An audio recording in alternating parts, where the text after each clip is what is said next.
Bienvenidos a Sin Filtro, noche de jueves. Este día hablaremos del fenómeno del narcotráfico, cómo están integradas estas estructuras criminales y qué está pasando en Guatemala con ese fenómeno criminal. Es ahora un país productor, tránsito, y qué están haciendo las autoridades para frenar este flagelo. Usted puede enviar sus opiniones y comentarios con la etiqueta SF Narcos GT. Para profundizar en este tema tenemos en el estudio al fiscal Gerson Alegría. Él es jefe de la Fiscalía de Narcoactividad.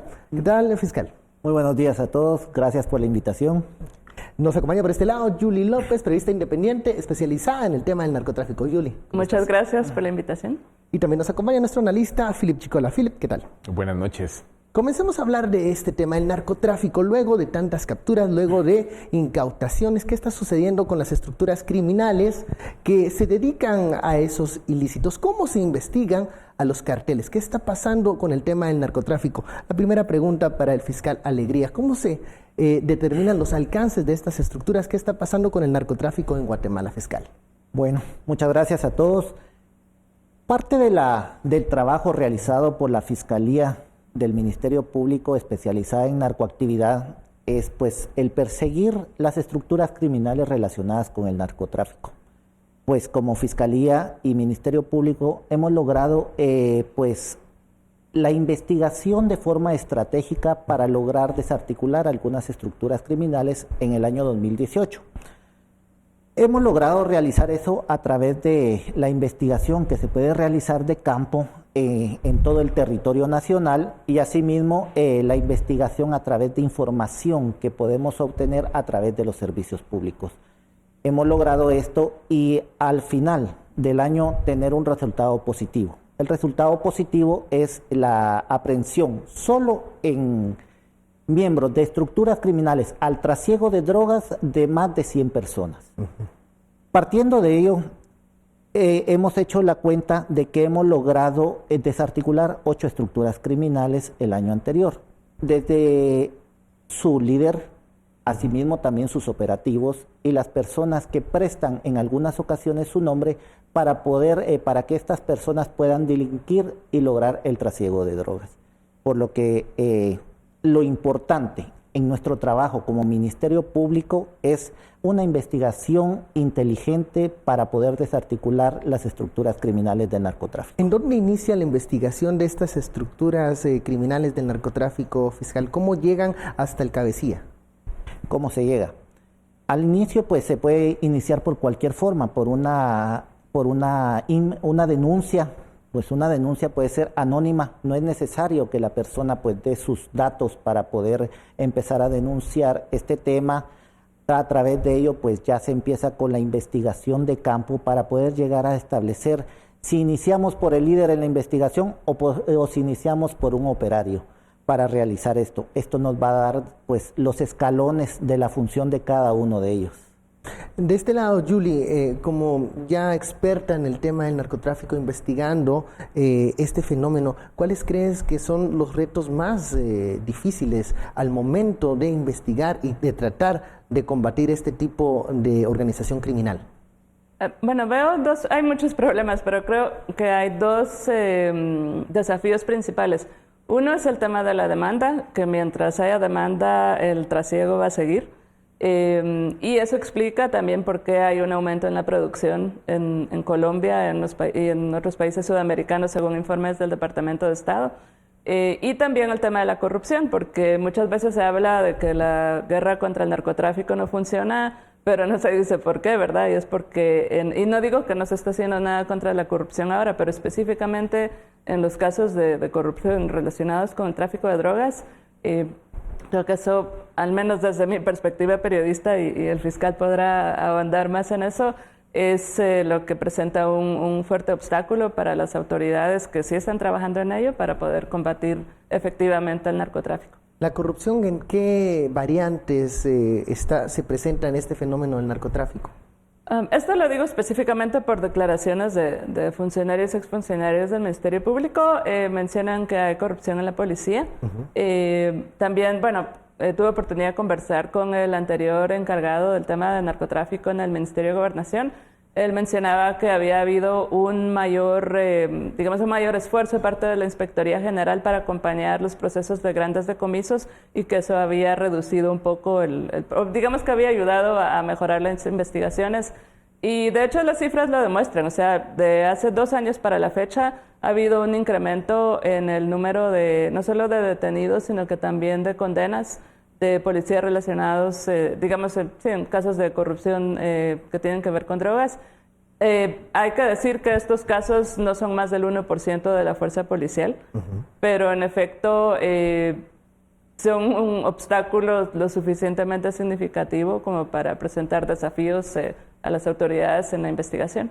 La presencia de elementos que están infiltrados o que tienen mucha relación con organizaciones criminales, en este caso el narcotráfico, no es algo nuevo, lo hemos discutido acá en este espacio de Sin Filtro y pareciera ser un tema recurrente en algunos de estos operativos o investigaciones, Philip. Es que nos damos cuenta cómo el fenómeno del narcotráfico es un cáncer y que va generando metástasis en las instituciones del Estado y que al final termina siendo una especie de ciclo vicioso, porque conforme más metástasis y más penetra en el corazón del Estado, se vuelve más difícil combatirlo. Y ojo, eso no es exclusivo del caso guatemalteco. Vamos a ver lo que está pasando en México, exactamente la misma historia, lo que pasa en Colombia, pero que se vio, digamos, de forma más evidente en los años 90, finales, es cómo los carteles de la droga entienden que para procurarse impunidad necesitan entrar en una relación de coexistencia con la institucionalidad pública, particularmente las instituciones de seguridad y justicia. Entonces, ¿qué empezamos a ver? Carteles que cooptan a las fuerzas de seguridad, policía.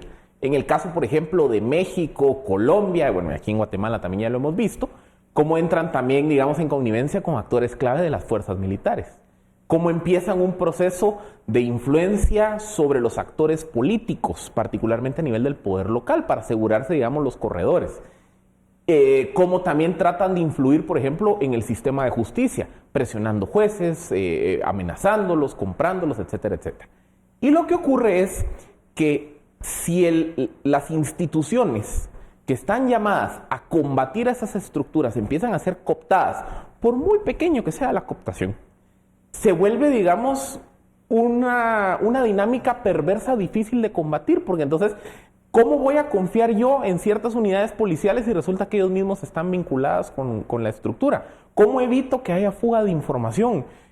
¿Cómo me aseguro que realmente la investigación no se vea afectada por ese tipo de cooptación? Entonces, cuando el cáncer del narcotráfico empieza a penetrar dentro del Estado, se vuelve más difícil combatirlo.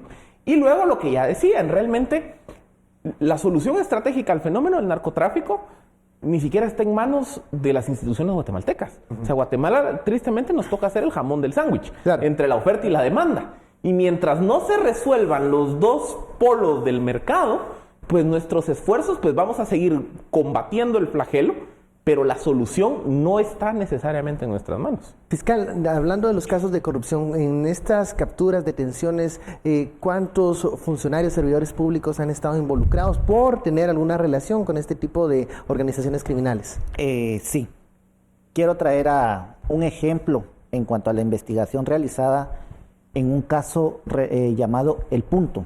Era un tema de narcomenudeo, pero lo trabajamos de forma estratégica para lograr obtener la aprehensión de su líder, ¿verdad? En este caso, logramos establecer que la droga que se distribuía en áreas del Progreso y en áreas de Guatemala, en zona 18, zona 5, esta droga salía del centro penitenciario de Cantel.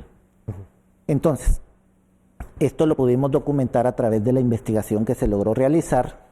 Asimismo, también logramos ver cómo algunos personeros que se dedicaban, que su obligación era dar seguridad, pues se prestaron a entregar ciertos indicios que iban a ser de importancia para la investigación. De esa cuenta, pues ya dentro del recorrido de la investigación llegó el momento pues de aprenderlos, ¿verdad? Entonces hemos logrado aprender distintas personas, agentes de la policía, que se han prestado para que este trasiego pues sea de forma más fácil para el narcotráfico. El promedio también tenemos un ejemplo de que en un caso denominado Los Marrocos, este caso inició a través de un tumbe de drogas o allanamientos ilegales. De dos formas se realizaba. Aquí teníamos relacionados varios agentes.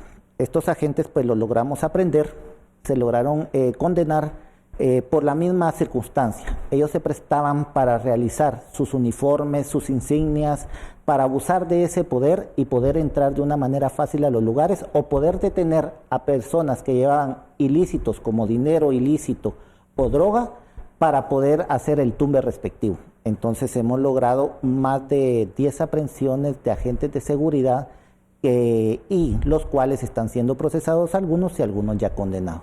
Esta forma de, digamos, de relación muy cercana entre autoridades y narcotráfico a nivel local, ¿cómo la aprecias tú? ¿Es más difícil o es más cercana esa relación con la autoridad local, digamos el alcalde, los puntos fronterizos, la policía local, que a nivel nacional? Pues solo puedo responder por, digamos, la experiencia relatada por un fiscal antecesor al licenciado Alegría.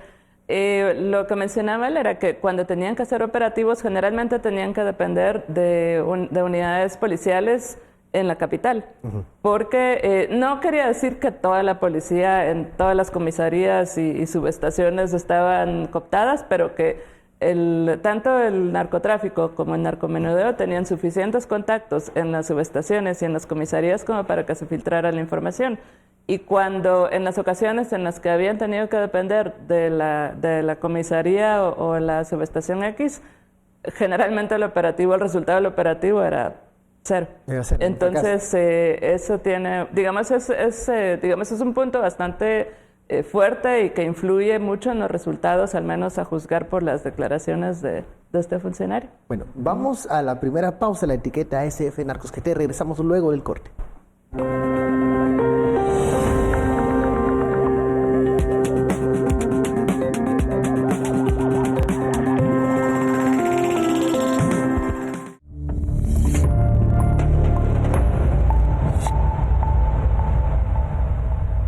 Regresamos a Sin Filtro, la etiqueta de la noche, SF Narcos GT. Estamos hablando sobre este fenómeno del narcotráfico. En el bloque anterior hablábamos de cómo la corrupción está ligada también a estas estructuras criminales, que muchas veces hay funcionarios y empleados públicos que se prestan a este tipo de hechos ilícitos. Pero hay otro tema además. ¿Qué está pasando con la demanda de la producción? En la investigación, Julie, tú has hecho énfasis en donde hay un incremento de esa producción. Entonces nosotros pensamos, o se piensa, que hay entonces un incremento de la demanda de este producto ilícito. Pues es pura lógica, ¿no? Si están produciendo más es porque esperan vender más, ¿verdad? Y saben que hay una mayor demanda. Los informes del Departamento de Estado y de Casa Blanca de 2016 y 2017, incluso, bueno, de 2018 también, publican que hubo un incremento del casi 20% en la producción de cocaína en Colombia y en otros países sudamericanos. Entonces eso nos dice bastante, ¿verdad? Segundo, por ejemplo, en 2009 ellos estimaban que la cantidad de cocaína que pasaba por Guatemala con base en la producción en Sudamérica era de aproximadamente 300 toneladas la cantidad, y en 2017 estimaban que eso se había incrementado a 1.400 toneladas. Entonces estamos hablando de un aumento del 400% que solo puede obedecer a que hay una mayor demanda, ¿no? Si no, estarían perdiendo, ¿verdad? Y no iban a estar metidos en eso con pérdidas. Claro, se incrementa una producción que entonces nos está diciendo que hay una demanda, un incremento de la demanda. ¿Y qué está pasando en el norte, en donde está yendo mucho de este producto, o donde se supone que está destinándose este producto? Es que ese es el problema de la ecuación. O sea, es una regla básica de economía. Es que ya ni siquiera estamos hablando de dinámicas jurídicas, criminalísticas o de seguridad. Esto es economía pura. Allá donde hay demanda de un determinado bien o servicio y donde hay recursos para sufragar los costos de ese determinado bien o servicio, va a generar incentivos para que se cree la oferta. Entonces, ¿qué ocurre? Si yo tengo un mercado consumidor en Estados Unidos, en Europa Occidental, en los países del extremo oriente asiático, que son sociedades con alto poder adquisitivo, y esas sociedades están demandando droga que se produce, por ejemplo en el caso de América Latina, sobre todo en Colombia, Perú, Bolivia, naturalmente la misma demanda genera incentivos para que alguien llene su oferta. Y entonces, mientras no se combata la demanda, mientras no se reduzcan los incentivos para que en esos mercados haya consumo de droga, la solución estratégica no está ni siquiera en nuestras manos. O sea, nuestras fuerzas de seguridad, la fiscalía, los jueces pueden perseguir estructuras del narcotráfico, pero el día de mañana se van a regenerar. ¿Por qué? Porque hay una demanda. Entonces, ahí es donde también vemos que los países del mundo occidental no están cumpliendo con su parte de la ecuación, que es ver cómo reducir esa demanda. Y al final lo que termina haciendo es que nos trasladan a nosotros el costo de la guerra contra el narco. ¿Qué significa para la Fiscalía este incremento de la producción? ¿Significa que va a haber mayor trasiego de este producto ilícito? ¿Qué es lo que están haciendo en el tema de la investigación estratégica para ver por dónde se están moviendo los carteles? Claro, parte de esto, del elevarse la cantidad de droga, pues hay que realizar investigaciones de forma distinta. Vuelvo a repetir, el año pasado hemos logrado también, aparte de esto, realizar una investigación de un caso internacional. Ya no podemos trabajar de la misma manera. Solo Guatemala, me mantengo con mi investigación y yo mismo la trabajo, no. Ya hemos roto esas fronteras que existen en cuanto a la información que podemos obtener de otros países. Y esto fue un éxito que llevamos el año pasado al trabajar un caso internacional donde se trabajó un operativo con Colombia, en Costa Rica, México y Guatemala. Esto pudimos determinar también de que el líder de esta estructura era guatemalteco y que él se trasladó al área de Colombia para hacer conexiones y lograr transportar la droga de ahí. Pues a nosotros hacer y ver nuevas estrategias, pues es nuestro trabajo, ¿verdad? Tenemos que estar al día o adelante de las estructuras criminales para su investigación. Entonces, hemos logrado romper estas barreras grandes que, como lo hemos dicho, los narcotraficantes no tienen fronteras. Ellos pasan de un lado para otro de forma sencilla, pues igual, nosotros como Estado, como Ministerio Público, como entes de investigación también tenemos que cumplir con eso.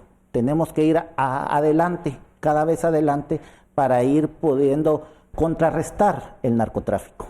¿Qué pasa en algunas localidades o áreas de influencia de ciertos carteles de narco que luego de algunas capturas se reorganizan? ¿Cómo han visto ustedes este movimiento, estas modificaciones de estructuras ilegales? ¿Hacia qué le están apostando en estos últimos tiempos? Bueno, regresaré a este caso.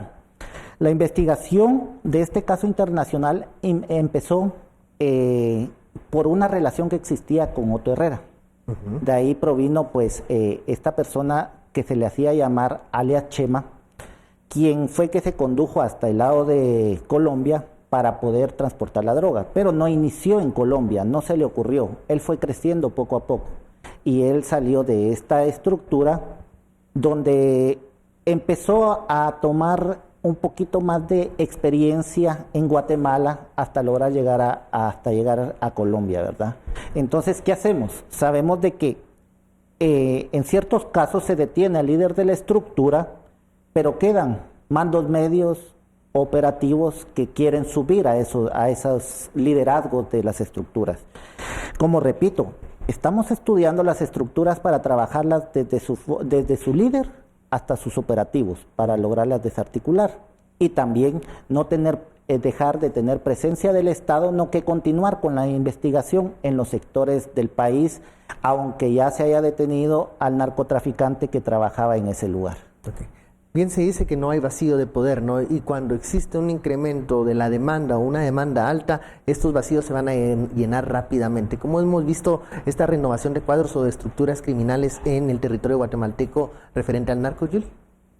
Pues bueno, al menos el entendido que yo tengo con base en la experiencia de diferentes fuentes del Ministerio Público, de Gobernación, es que siempre van quedando digamos, los que están abajo después de capturas o muertes van subiendo, ¿verdad? Entonces, de esa cuenta tenemos que muchos que eran seguridad o mandos medios son los que terminan liderando la estructura. El fiscal Alegría ha hablado antes de que también algunos de estos grupos dependen o hacen una especie de outsourcing en el que no toda la estructura hace todo el trabajo, sino que dependen de otros grupos para, no sé, temas de transporte, seguridad, etcétera, ¿no? En cuanto al vacío, bueno, hay algunas fuentes que diferirían en el sentido de que hay algunas regiones que sí han quedado, o sea, obviamente no puede haber un policía por cada kilómetro cuadrado, ¿verdad? Pero precisamente esa ausencia de autoridades en determinadas zonas ha permitido que se vuelvan a usar algunas rutas, ¿no?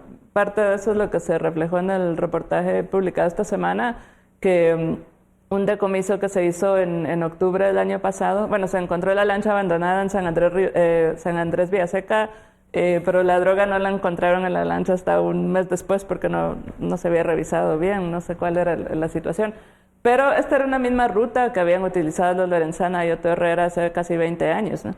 Entonces, el hecho de que puedan volver a usar las rutas, que no había mucha vigilancia, ¿no? Regresando a esto, el tema de las rutas del narcotráfico, algunas muy ya conocidas porque otros carteles las utilizaban y que pensaban que ya iban a estar custodiadas o ya no iban a utilizarse en estos momentos, se ha comenzado a evidenciar que vuelven a servir de corredor para el narcotráfico. ¿Por qué? En tu investigación, ¿por qué crees tú que se está haciendo esto, se están volviendo a utilizar estas rutas? Lo que explica un exagente de la DEA citado en el reportaje es que es el efecto globo, ¿verdad? Simplemente los narcotraficantes ven dónde hay menos vigilancia o dónde no hay, o dónde es más viable transportar la droga, y es la ruta que usan.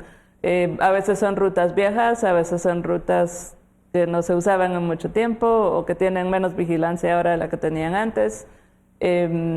Entonces van viendo cuál es la ruta menos peligrosa o donde tienen más probabilidades de transportar la carga. Esto me recuerda a unas declaraciones de Álvaro Colón, que en algún momento hablaba de la franja transversal y decía que si ahí pasaba un elefante cargado de droga iba a pasar sin ningún tipo de problema. ¿Qué está pasando con estas llamadas rutas del narcotráfico? Nuevamente, la falta de presencia del Estado está volviendo a convertirlas en puntos vulnerables. Es que precisamente al final lo que los famosos corredores de la droga reflejan es ausencia de control efectivo del Estado sobre esos territorios. ¿Y qué quiere decir control efectivo del Estado? Por ejemplo, cuando vamos a ver el índice de presencia policial por departamento, nos topamos con que uno de los grandes problemas que hay en Guatemala es la macrocefalia, en el sentido que cuando vemos la concentración de unidades de policía en la zona metropolitana o en las cabeceras departamentales versus territorios como la Franja Transversal del Norte, la zona selvática de Petén, digamos los corredores de Oriente, la presencia efectiva de agentes de la policía, solo en números, es bastante endeble. Segundo, el fortalecimiento de la institucionalidad de esas comisarías. O sea, lo que ya mencionaba nuestra colega. Cuando una fiscalía tiene que pedir apoyo de unidades de policía de la ciudad, es porque hay la percepción que esas comisarías en esos territorios, por la lejanía, por falta de control, etcétera, etcétera, etcétera, pueden ser susceptibles a ser cooptadas. Tercero, hay un problema natural de seguridad para fiscales y jueces. Esa es la razón por la que se crearon los juzgados de mayor riesgo hace ya casi 10 años. La premisa era que hay territorios en donde si yo capturo a un miembro relevante de una fuerza del narcotráfico y lo llevo ante el juez de la localidad, el Estado no tiene la capacidad de brindarle todos los mecanismos de protección a ese juez, ese fiscal. Entonces, mejor que ese proceso, por ser de mayor riesgo, se conozca en el departamento de Guatemala. Todo eso son materializaciones concretas de que el Estado o no está presente físicamente, o donde sí está presente es muy débil. Entonces, cuando no hay presencia o hay debilidad, la estructura del narcotráfico dice, pues yo aquí opero con total impunidad. Al final, el narcotraficante, ¿qué quiere? Que nadie lo moleste. Bueno, vamos a la pausa, regresamos a SF Narcos GT.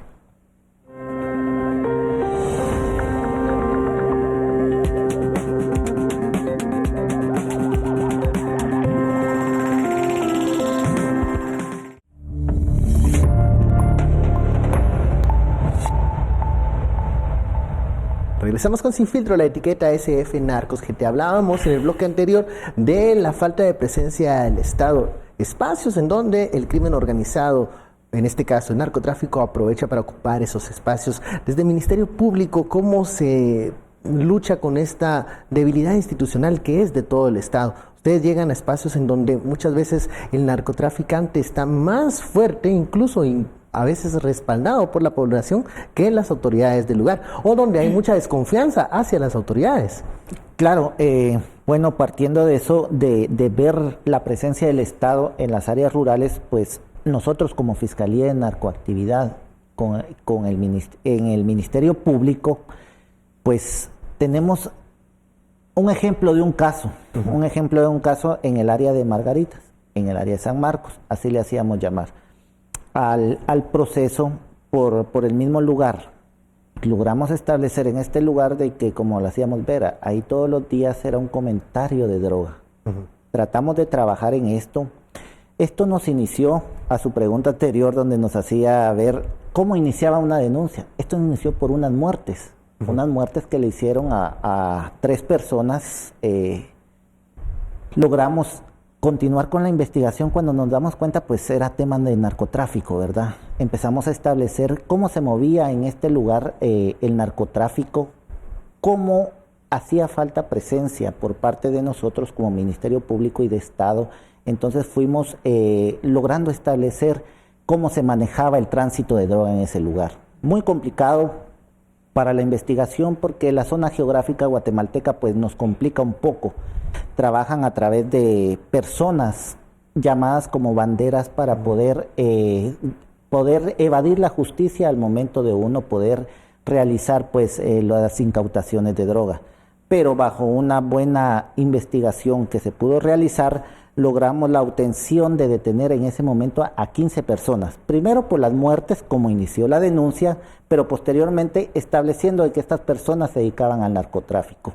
Ahí es donde logramos, en lugar donde sentíamos que no existía tanta presencia del Estado, pues logramos llegar a estos lugares y lograr con éxito los operativos. Fue muy exitoso. ¿Por qué razón?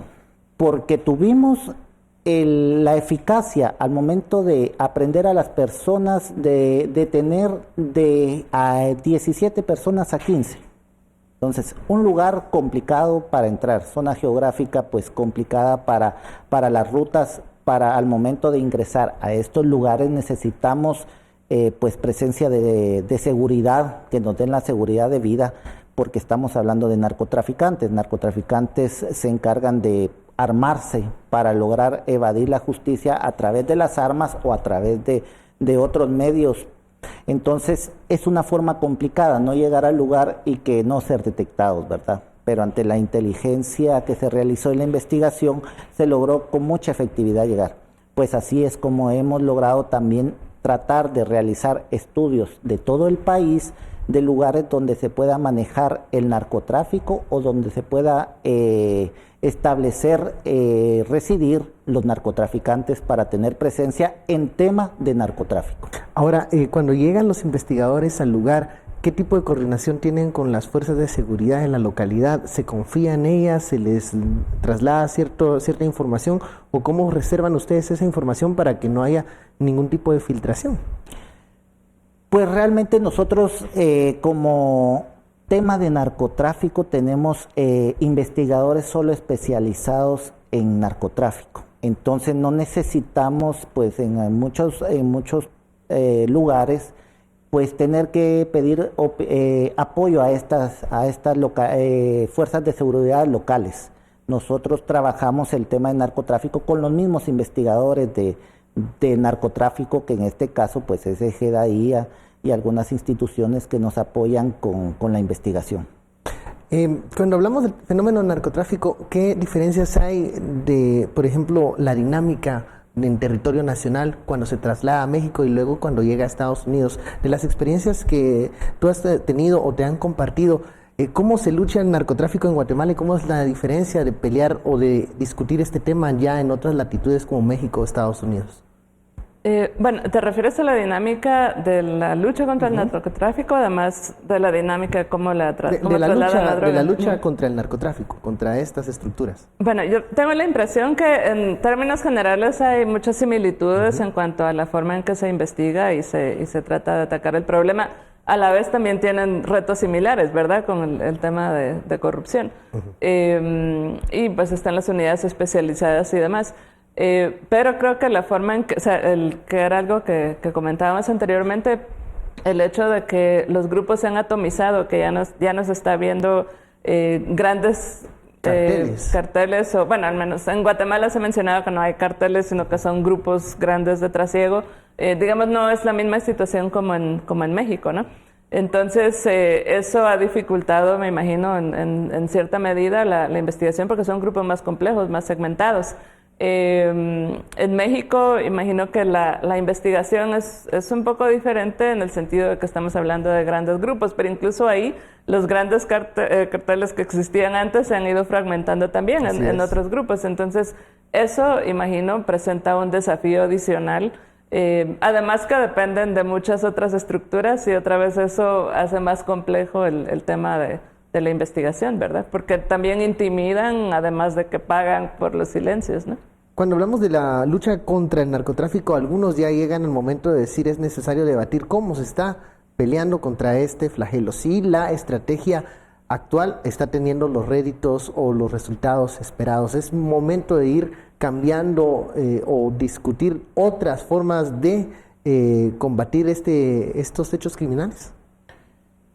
Es que yo creo que la investigación penal, al final de cuentas, las estrategias que se utilizan en Guatemala no son muy diferentes a las estrategias que se utilizan en otros países de América Latina, en el mundo de Europa, en Estados Unidos, etcétera, etcétera. O sea, al final de cuentas, herramientas creo que casi todos los países ya tenemos las mismas, que es todo el sistema que establece la normativa de extinción de dominio para atacar el poder económico de las estructuras, todos los métodos especiales de investigación que permiten, digamos, darle más herramientas a una fiscalía, a las unidades de investigación para penetrar, digamos, en el corazón de la estructura de los carteles.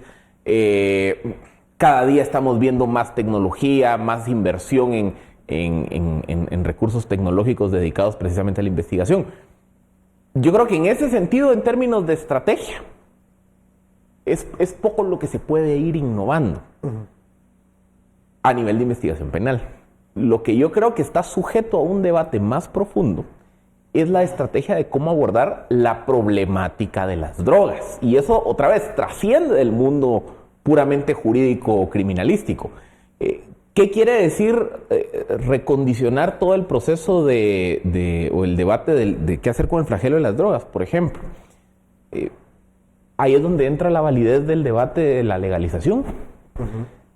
Una revisión, por ejemplo, de cuáles son las drogas proscritas versus cuáles son las drogas que se legaliza su consumo o su posesión. Porque al final todo esto lo que busca es ir despresurizando toda esa carrera de los estados queriendo desarticular un fenómeno criminal que los desborda precisamente por su poder económico. Pero como les digo, yo creo que ese es un debate más de salud pública, de política pública, de cómo se generan incentivos para ir reduciendo el consumo. En el caso, por ejemplo, de los países productores, uno de los grandes debates, y esto surgió cuando el Plan Colombia se implementó a finales de los 90, principios del 2000, uno de los problemas era los campesinos en Colombia ganan $2 por cada 100 metros cuadrados de café que producen. Pero esos mismos 100 metros cuadrados, si lo que cultivan es coca, la planta de coca, ganan $100. Entonces, es un incentivo económico natural. Entonces, si vengo yo y combato al narcotráfico y voy y les quemo las plantaciones, el día de mañana, ¿qué va a hacer el campesino? No va a regresar al café, va a volver a sembrar coca. Si yo no le genero mecanismos para mejorar sus ingresos, pues la misma asimetría de ingresos genera todo el incentivo para que ellos sigan produciendo coca. Y así, en toda la cadena de la producción, trasiego, embalaje, hasta llegar a la demanda, combatirla o replantearse la estrategia implica salirnos precisamente de esa lógica de los estados persiguiendo a los narcos. que llevamos 15, 20 años en esta dinámica y ya vimos que los estados están superados. Bueno, en esta investigación, en esta lucha contra el narcotráfico desde la Fiscalía, Guatemala todavía puede considerarse un país solo de trasiego, está comenzando a producir, es consumidor. ¿Cómo lo analizan ustedes? Sí, realmente no podemos desmentir de que la mayor cantidad de droga pues pasa para el área del norte, pero también la droga también una poca cantidad se queda acá para su consumo.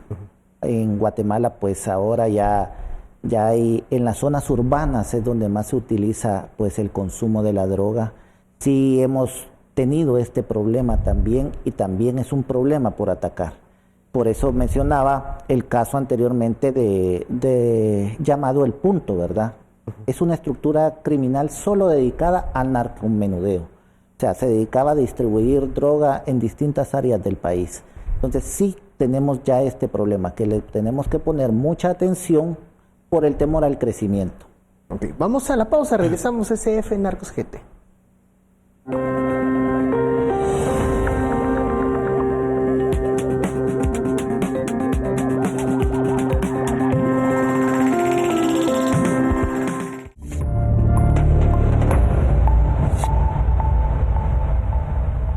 Regresamos a SF Narcos GT.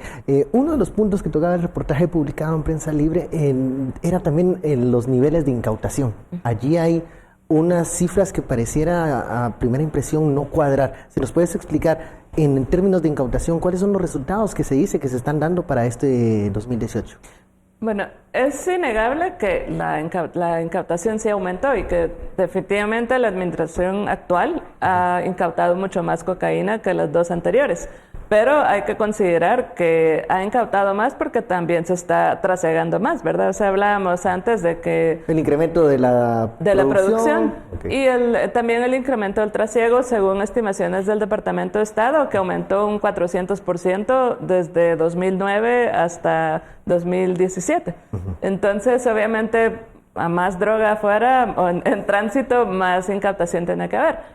Pero si hacemos una estimación, digamos, calculamos qué porcentaje es lo que se incautó de lo que se estima que se ha trasegado, no supera el 2%. O sea, entonces, son cifras demasiado bajas. Claro, o sea, aunque creo que estimaron que 43 toneladas se habían incautado en los últimos 3 años, digamos, los primeros 3 años de esta administración. Eso es un porcentaje bastante bajo. Lo que se incautó en 2018 creo que no es ni el 1%, es el 0.97% de lo que se estima que pasó, perdón, no 2018, 2017. Cuando hablamos de esos porcentajes, ¿realmente son porcentajes de una lucha positiva en incautaciones? ¿Cómo nos estamos manejando con esas cifras? Porque si bien es cierto, se ha incrementado la incautación, también hay información de que la producción se ha subido. Lo que pasa es que es un juego como el del gato y el ratón, porque yo incauto más, pero hay más producción y más consumo. Entonces el día de mañana voy a seguir incautando más, y así sucesivamente. Pero al final del día es que regresamos al mismo debate. O sea, mientras los incentivos económicos de toda la lucha contra el narcotráfico sigan favoreciendo al acto criminal, el Estado siempre está en una situación de desventaja. O sea, al final del día, ¿cuántos recursos manejan las estructuras de la droga? ¿Qué porcentaje de la droga que pasa por territorio guatemalteco se incauta? Yo creo que ese es un criterio que nos podría dar una mejor evaluación de si vamos bien o si vamos mal. O sea, pero lo que pasa es que nunca voy a tener un dato certero de cuánta es la droga que pasa por el país. Pero si yo me comparo en función al volumen de incautaciones del año pasado, por el crecimiento vegetativo natural del mercado de consumo y de producción de drogas, siempre voy a incautar más. Pero si yo no me comparo respecto a cuánto se está traficando por territorio nacional, nunca voy a tener una evaluación certera. Y luego lo que mencionábamos, mientras las dinámicas tanto de la oferta y de la demanda no cambien, este es un juego en donde el Estado va a incautar el 1% o el 5% de la droga que pasa por su territorio, pero el fenómeno no se muere con eso. Ahora, Philip, pareciera que los gobiernos, no solo el guatemalteco, sino los de la región, se centran mucho en el porcentaje de incautación como un índice de qué tan bien van en la lucha contra el narcotráfico. Porque esos son los criterios de certificación que utilizan las agencias internacionales. Cuando realmente lo que debiera hacer la agencia internacional es tener un criterio relativo en relación a. Y luego la otra cosa, yo siempre he pensado, miren, situaciones de países como Guatemala, bueno, México, Guatemala, Salvador, Honduras, no son muy diferentes a la que tienen países como por ejemplo Marruecos, Argelia, Libia en el norte de África, o países como Bulgaria, Rumania, Grecia en Europa Oriental, que son países que les toca estar entre las zonas de producción versus las zonas de consumo. Y aquí lo que no ha ocurrido es que los estados que tienen dinámicas similares, es decir, que no pueden controlar ni la demanda ni la oferta, no se han sentado a platicar. Que al final, cuando vamos a ver cuál es el problema de Rumania con el narcotráfico, es que es un país de tránsito, que no es muy diferente a lo que le pasa, por ejemplo, a Argelia. Entonces, ¿qué sería interesante? Que el estado de Guatemala se siente con Argelia, se siente con Rumania, y decir, bueno, miren, ¿qué podemos hacer nosotros como parte de una comunidad de naciones para pedirles a los países consumidores que atiendan el problema de la demanda? ¿Y cómo podemos trabajar estrategias en conjuntas para apoyar a los países donde se genera la oferta? Porque si no, al final del día, las fuerzas policíacas rumanas y guatemaltecas están en una situación de completa desventaja respecto de los carteles de la droga, no tienen los recursos para combatirlo, y al final del día no son ni siquiera los sujetos que pueden controlar la dinámica económica del mercado. Bueno, pasemos a la etapa de las conclusiones y le pregunto al fiscal Alegría, luego de todos estos golpes a las estructuras del narcotráfico, cabecillas capturados, ¿cuáles son los retos a futuro para combatir estas estructuras criminales? ¿Con qué ojos hay que verlo? De la misma forma, como hemos venido trabajando, de una forma estratégica, planteamientos serios y seguros en cuanto al país, estableciendo las rutas de tránsito, el nivel de poder del narcotraficante para poder atacarlo, tenemos que establecer distintos puntos, distintas planificaciones para poderlo atacar. Nosotros pues tenemos proyectos en realizar operaciones conjuntas, ya no solo como país, sino que como región, como a todos la región que nos afecta en tema de narcotráfico como tránsito en sí, así también como estrategias con los países productores de la droga y los países consumidores, que hemos recibido bastante apoyo para poder realizar estas investigaciones. Y así continuaremos tratando de ir avanzando para ir descubriendo distintas estructuras criminales. Julie, retos a futuro con este tema y el fenómeno del narcotráfico. ¿Cómo se está viendo este tema en Guatemala y cómo se seguirá viendo en los próximos años? Sabemos que no hay vacío de poder, que las estructuras van cambiando, que incluso se vuelven a utilizar las rutas que antes se habían abandonado. ¿Hacia dónde debemos de ver con este tema? Bueno, uno de los desafíos sería darle más apoyo a la Fiscalía, a los encargados de investigar el tema, para que se siga con la dinámica de una investigación estratégica, ¿verdad? Y no solo, sin unir los puntos y que permita a las organizaciones rearmarse otra vez. El otro punto sería también darle un apoyo especial a la Inspectoría General de la Policía para el tema de corrupción a nivel policial y bueno, a nivel general. Porque eso también tendría un impacto bastante fuerte en el trabajo que se hace a nivel regional, ¿verdad? Y el otro tema es de las extradiciones, que bueno, si bien sé que es un tema de colaboración entre Estados Unidos y los diferentes países, yo al menos no he visto, o sea, es cierto, se han dado casos de narcotráfico, pero los grandes casos, digamos, los grandes emblemáticos jefes que han sido extraditados a Estados Unidos, hasta el momento en que Estados Unidos los pidió en extradición, no habían sido capturados. Está el caso del reportaje en el que, bueno, no era una captura por narcotráfico, pero capturan a 2 de los Lorenzana porque tenían 4 fusiles de asalto, que obviamente cuya aportación es ilegal. Es ilegal. Pero salen a los pocos días. Y a uno de ellos no lo detienen hasta que Estados Unidos pide su extradición y el otro todavía está libre en Zacapa. Entonces, ojalá se pueda avanzar a que el Estado tenga la capacidad institucional para poder juzgar a estas personas acá, porque hasta los están juzgando en Estados Unidos por conspirar para importar cocaína a Estados Unidos. Pero ¿qué pasó con los crímenes que cometieron aquí? Porque obviamente, y ahí hay de todo, no me refiero solo al narcotráfico, ¿verdad? Hay trata, hay tráfico de armas, hay violaciones, hay asesinatos. Todo eso queda impune. Entonces, ojalá podamos avanzar a eso. Bueno, fue una asignatura pendiente en ese tema. Philip, ¿cómo cerramos el tema de Narcos Guatemala? ¿Qué va a pasar con el fenómeno del narcotráfico? ¿En qué vía estamos caminando? Yo, a ver, si bien siempre mi argumento a lo largo del programa fue que la solución no está ni siquiera en manos de Guatemala. Que somos parte del sándwich. Que al final las dinámicas económicas nos generan esta condición compleja. Yo sí creo que es muy importante reconocer el trabajo que se ha hecho a nivel de las instituciones de investigación, de persecución penal y del sector justicia. ¿Por qué? Porque vámonos hacia atrás en la historia. Por ahí de finales de los 90, principios de los 2000, cuando el fenómeno del narcotráfico creció exponencialmente en nuestros países, en Guatemala, pues no se hablaban de capturas. Luego vimos cómo ese periodo 2005, 2010, 2012 fue un periodo en donde se sintió la presencia de los grandes carteles de la droga. Y hemos visto cómo del 2010 para acá, es cierto, muchas veces requeridos por Estados Unidos, pero al final la captura las tienen que hacer fuerzas de seguridad de Guatemala, las solicitudes las tiene que plantear el Ministerio Público. Entonces, el hecho de que se haya logrado capturar a toda y a desarticular a esa primera gran generación de capos de los carteles de la droga en condiciones tan adversas como las que nos encontramos en países como Guatemala, creo que es algo que tenemos que reconocer.